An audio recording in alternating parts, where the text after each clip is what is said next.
In this video, I'll be covering the different types of intermolecular forces. So in this video, I'll be covering ion-ion, London dispersion, and dipole-dipole intermolecular forces. So the first type of intermolecular force that I want to go over are the ion-ion interactions. So if we see sodium plus and Cl minus, we know that these are two ions, right? Any atom with a charge is considered an ion, right? And I should note that this sodium atom and this chlorine atom have full charges on them. We'll see in some of the other examples how we will have partial charges, but this sodium atom must have lost an electron to become positively charged, and this chlorine atom must have gained an electron to become negatively charged.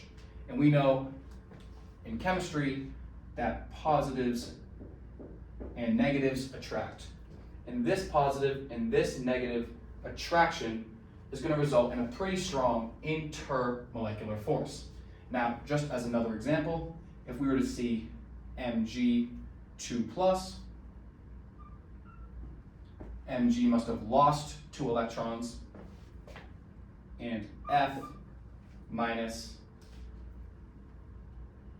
meaning fluorine gained an electron, this would also result in an ion-ion interaction.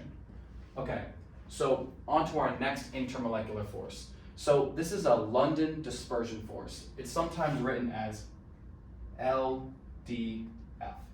So what is a London dispersion force? Well, let's use an example molecule, CH4 and another CH4 to go over this concept. So in general chemistry, it's important to remember one really important concept, that all molecules are surrounded by an electron cloud. So this CH4 and this CH4 are both going to be surrounded by an electron cloud. Now, this electron cloud is made up of electrons, right? So at any given time, the electrons that make up this electron cloud could be on one side or the other. It just so happens that at any given time, the electrons can shift to one side. So what happens if the electrons at any given moment in time happen to shift over to this side? Well, what that's going to do, it's going to put a partial negative charge on this side of the electron cloud. Now, that means that the other side of this electron cloud is going to be partially positive. So note the difference between this and this.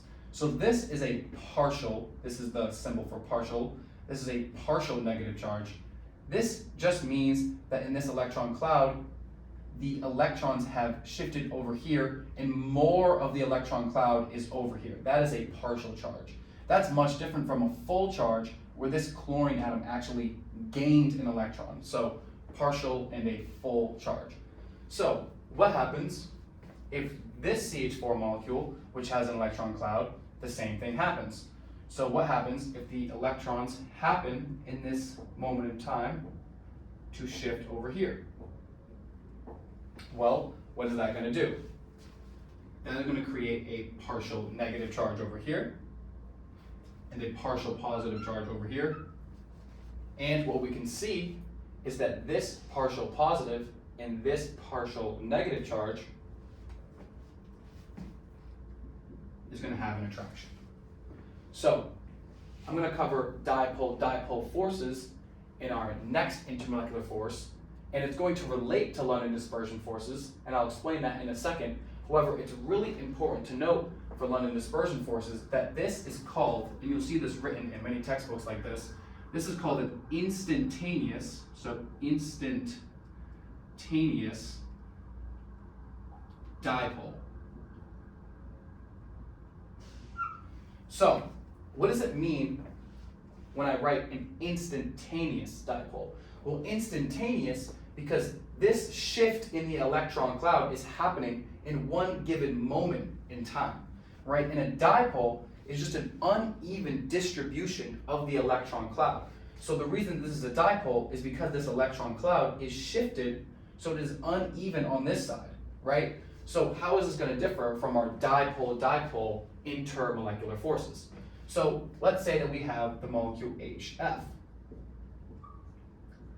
So remember that all molecules are surrounded by an electron cloud. However, we see that in this molecule, fluorine is much more electronegative. So I'll write that, much more electronegative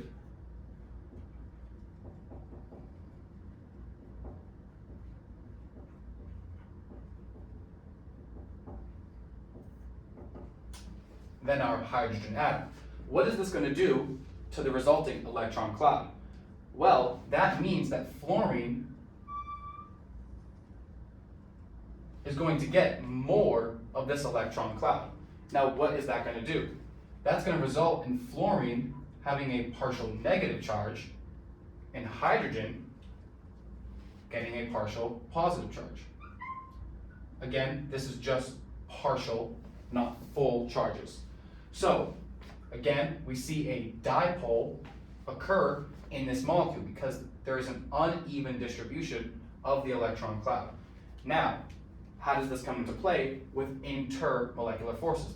Because we know intermolecular forces are the forces between two separate molecules.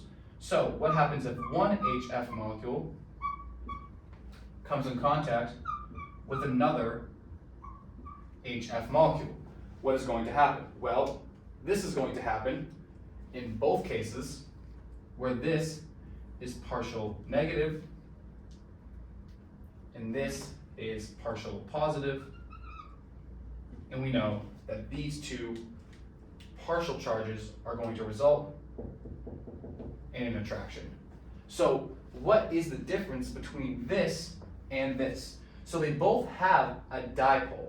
That means that there is an uneven distribution in the cloud. However, this and all dipole-dipole forces have permanent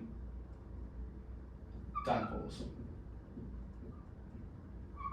So these dipoles are permanent, meaning that fluorine is always going to be more electronegative than this hydrogen, resulting in this permanent uneven distribution of the electron cloud. So anytime that this HF is sitting here, this partial negative charge will be on this fluorine, and when this comes in contact with it, this is always going to be sitting on this hydrogen, resulting in their attraction.